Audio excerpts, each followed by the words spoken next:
Hi, I'm Tyler. Happy Autism Awareness Day. So, in honor of Autism Awareness Day and me being autistic myself, I'm gonna take a few minutes to talk about in this video. So, initially, I had planned for this to be a Q&A, but as it turns out, I only got one question. And thanks, Jake, for commenting this question, and I'm gonna read it. Are there some Christian musicians on the spectrum that you currently know of and recommend in 2024? And Jake, excuse me, I'm going to answer your question, but I'm also going to turn it into a little bit of discussion if you don't mind.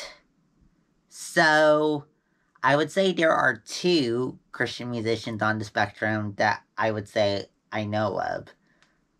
One would be Jamie Grace, and the other one would be, I know Owl City has said that he has some traits of Asperger's and thinks he might be autistic, hence.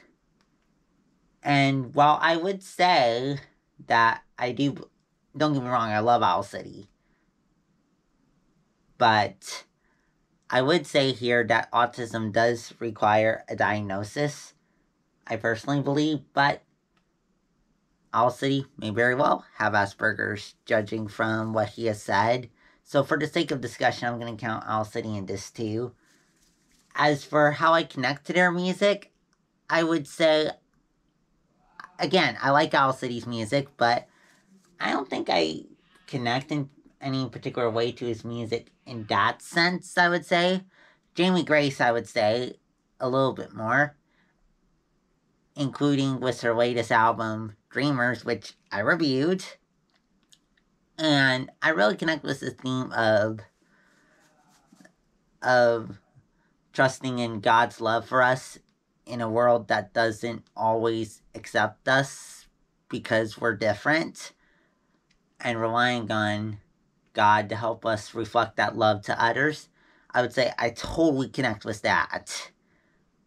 And there are also a few Christian artists who are parents of autistic children that I'm going to talk about as well, and share how I've connected with their music in that way.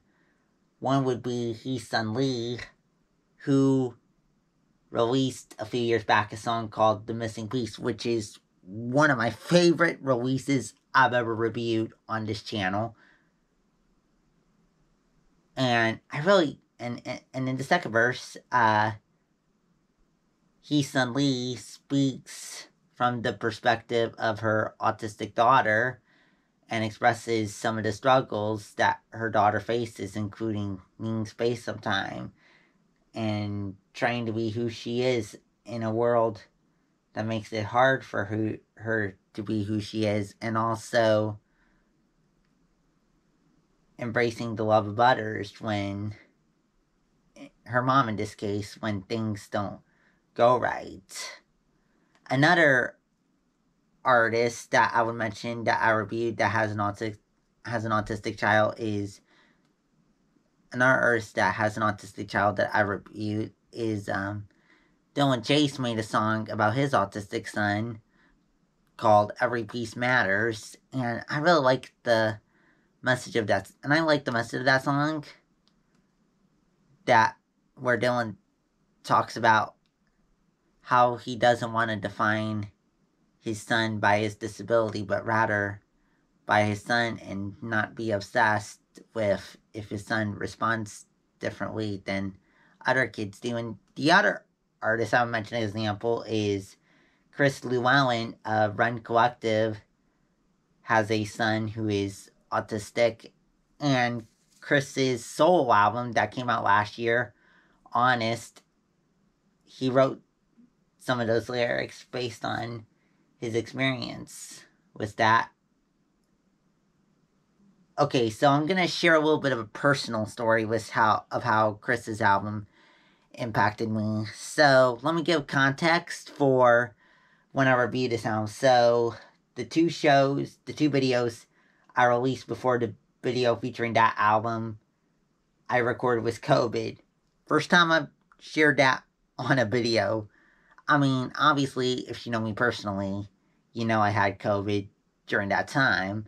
but I didn't want to mention it on the video because, well, I thought I could do a pretty good job still, even with COVID.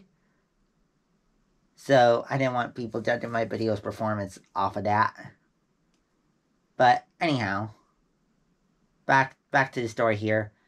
And that was a very rough time for me to get COVID because I was in the middle of what was a very big opportunity to move forward and prove that I could do what I dreamed of doing.